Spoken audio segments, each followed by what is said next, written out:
మనందరికీ మహాకవి కాళిదాసు గురించి తెలుసు. మహాకవి కాళిదాసు భోజరాజు ఆస్థానంలో ఉండేవాడు. ఈ కాళిదాసు గురించి ఒక చిన్న చమత్కారమైన కథ బాగా ప్రాచుర్యంలో ఉంది. ఈ భోజరాజు ఆస్థానంలో భవభూతి, దండి, కాళిదాసు ఈ ముగ్గురు గొప్ప కవులు, పండితులు. వీళ్ళకి సాటి లేదు. అయితే వీళ్లలో ఎవరు గొప్ప అనే మీమాంస అక్కడ ప్రజల్లో వచ్చింది. వాళ్ళదాకా వీళ్ళదాకా రాజుగారి దాకా వెళ్ళింది. ఎవరు ఏమీ తేల్చలేకపోయారు. మేము గొప్ప అంటే మేము గొప్ప అని సహజంగా వీళ్ళు కూడా అనుకుంటారు కదా. మేము గొప్ప అంటే మేము గొప్ప అన్నారు. ఎవరు తేల్చలేక ఎవరు గొప్ప తేల్చాలి అంటే కాళికాదేవి అమ్మవారే దీనికి సరైన న్యాయ నిర్ణేత.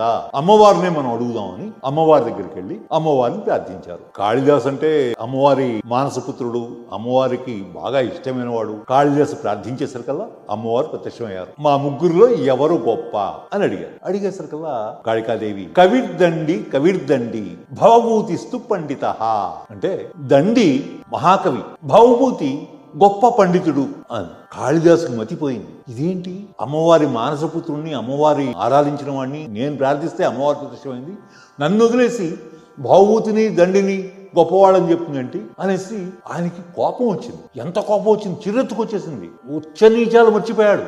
ఆవేశం అనర్థదాయకం. ఆ ఆవేశంలో నోరు జారాడు. నోరు జారి పోహం రండే అన్నాడు. అంటే నేనెవరినేముండా అన్నాడు. అమ్మవారిని అలా అనొచ్చా? పోహం రండే అన్నాడు. అనేసరికల్లా అమ్మవారు కోపం తెచ్చుకోవాలా, చిరునవ్వు. అమ్మ తల్లి కదా, అందులో కాళిదాసు ఇష్టమైన పుత్రుడు. చాలా చిరునవ్వుతో త్వమే వాహం నసంశయ అంటే నేనే నువ్వు, నువ్వే నేను, ఇందులో ఎలాంటి సందేహం లేదు అంది. అంటే ఇందులో అర్థం ఏంటి?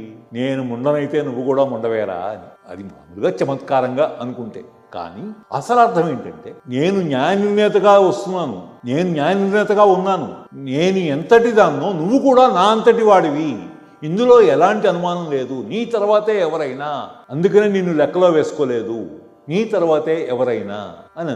కాళిదాసు అమ్మవారి కాళ్ల మీద పడిపోయి తప్పు క్షమించమని పరిపరి విధాలుగా ప్రార్థించాడు. అమ్మవారు ఎంతైనా అమ్మ, జగన్మాత, కాళిదాసుని మన్నించింది, కాళిదాసుని ఆప్యాయతగా ఆశీర్వదించింది. ఈ కథ ప్రాచుర్యంలో ఉంది. నిజమో కాదో మనకు తెలియదు, బట్ మనకి కొన్ని కథల్లో ఇది కూడా వస్తుంది. మీ అందరితో సరదాగా పంచుకుందామని చెప్పాను. నమస్కారం.